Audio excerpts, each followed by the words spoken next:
बिस्मिल्लाहिर्रहमानिर्रहीम। अस्सलामुअलैकुम। Special TV की जानिब से मोहम्मद ज़ुबैर आप लोगों के साथ मुखातिब है।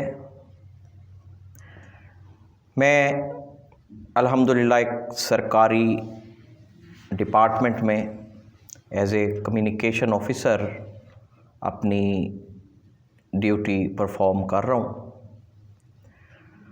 और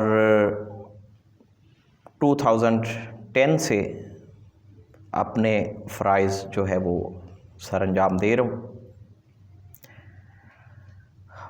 मेरी जो क्वालिफ़िकेशन ग्रेजुएशन है, उसके बाद कम्युनिकेशन मैनेजमेंट का डिप्लोमा मैंने जो कि 2 इयर्स का होता है वो किया।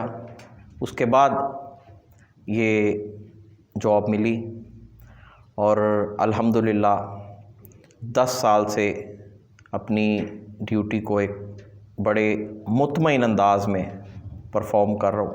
जी अल्हम्दुलिल्लाह मैं बिल्कुल शादीशुदा हूँ और मेरी मिसेस भी ब्लाइंड हैं और एक बेटा मेरा 10 साल का और एक बेटी है 6 साल की। देखें जी, ज़िंदगी में हर शख्स की ज़िंदगी में वो ब्लाइंड है या नहीं है, डिसेबल है या नहीं है, हर शख्स की ज़िंदगी में मसाइल होते हैं। बात होती अपनी एबिलिटी, अपनी सलाहियत और अपनी मैनेजमेंट की।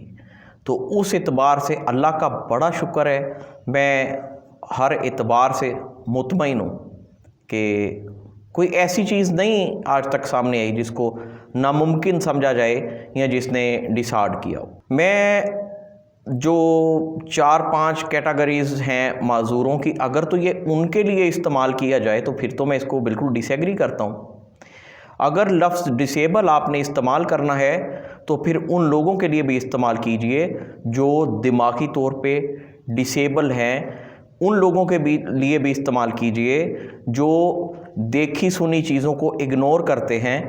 अपने मौजूदा सियासतदानों के लिए भी इस्तेमाल कीजिए जो तमाम चीज़ों को, हालात को, लोगों के मसाइल को, लोगों की तकलीफ़ों को समझते हुए भी दिल से इतने डिसेबल हैं कि वो उनके दिल पे उस चीज़ का असर नहीं हो रहा। तो अगर तो डिसेबल लफ्ज़ को इस तरह से इस्तेमाल करना है तो फिर उन तमाम लोगों के लिए कीजिए। लेकिन अगर ये लफ्ज़ सिर्फ़ ये 3-4-5 किस्म की कैटेगराइज करके इसको मज़दूरों के लिए इस्तेमाल करना है तो फिर मैं इसके साथ बिल्कुल एग्री नहीं हूँ। देखें, मैं इसके साथ इस हवाले से मुत्तफ़िक नहीं हूँ। दरना होता तरीक़ाकार अगर थोड़ा चेंज किया जाता, अगर हम अपना हक मांगते कॉन्फिडेंस के साथ, अगर हम लेने के नारे ना लगाते, हम कुछ देने की बात भी करते, अगर हम ये बात करते कि हम अपने मुल्क को, इस पब्लिक को, इन इदारों को हम क्या दे सकते हैं, अगर इसके ऊपर बात होती, अगर अपनी काबिलियत के मुताबिक अपने हकूक़ मांगे जाते, अपनी काबिलियत दिखा के, अपनी एबिलिटीज़ को शो करके अगर ये अपने हकूक़ की जंग लड़ी जाती तो फिर ये बहुत बेहतर तरीका होता। जिस तरीके से मौजूदा वक़्त में हमारे लोग निकल रहे हैं, मेरी नज़र में जो है वो ये कोई ज़्यादा पॉजिटिव नहीं है।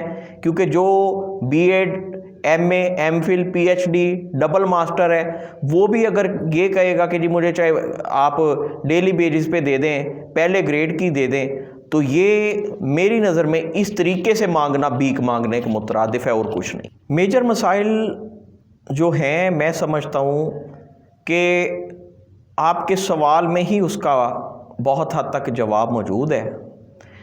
ये इदारे, ये एनजीओज़ मसाइल हल नहीं कर रही है, मसाइल पैदा कर रहे हैं। इन्होंने ब्लाइंड के नाम पे हमेशा डोनेशन मांगा और चंद लोगों को फैसिलिटेट करने के बाद सिर्फ़ कम्युनिटी का नाम इस्तेमाल करके अपना मफाद लेके ये लोग हमेशा पीछे हट गए। जबकि हमें डोनेशन नहीं, हमें कॉपरेशन की ज़रूरत थी। देखिए, ब्लाइंड लोगों के लिए तो ये है जिस तरीके से हमारे लोग सड़कों पे मौजूद हैं, अपने उनको लगता है कि वो अपने हकूक़ की जंग लड़ रहे हैं। इस तरह से ना करें। हमें ये नहीं बताना कि हम क्या मांग रहे हैं, हमें ये बताना है कि हम क्या दे सकते हैं, हम डिलीवर क्या कर सकते हैं, ये बताने की, ये दिखाने की और इस चीज़ को प्रैक्टिकल पोजीशन में लाने की ज़रूरत है। और जो नॉर्मल लोग हैं उनको ये कहना चाहूँगा कि आप अपनी अटैचमेंट, अपने ताल्लुकात बनाएं। आप इन लोगों के साथ वक़्त जितना ज़्यादा स्पेंड करेंगे तो फिर आपको सही तरह से आइडिया होगा कि आपने ब्लाइंड लोगों की, ब्लाइंड कम्युनिटी की हेल्प किस तरीके से करनी है। ब्लाइंड की हेल्प सिर्फ ये नहीं है कि जाते रोड पे किसी को देखें तो उसको 10 रुपये 100 रुपया पकड़ा दें। ब्लाइंड की और बहुत पॉजिटिव वे से, पॉजिटिव तरीक़ों से हेल्प की जा सकती है। आप लोगों के पैसे से ज़्यादा आप लोगों के वक़्त की, आप लोगों के कॉपरेशन की, आप लोगों की अटैचमेंट की, आप लोगों की कम्युनिकेशन की ज़रूरत है। स्पेशल टीवी जो है वो डेफिनेटली जी एक बहुत अच्छा प्लेटफॉर्म है स्पेशल पर्सन्स के लिए, और स्पेशल टीवी वालों ने हमें जो है वो इज़्ज़त दी, मौका दिया, बुलाया। इसके लिए जो है वो इंतहाई शुक्रिया तमाम मैनेजमेंट का, जो ओनर हैं उनका, आपका बहुत शुक्रिया। और पाकिस्तान जिंदाबाद।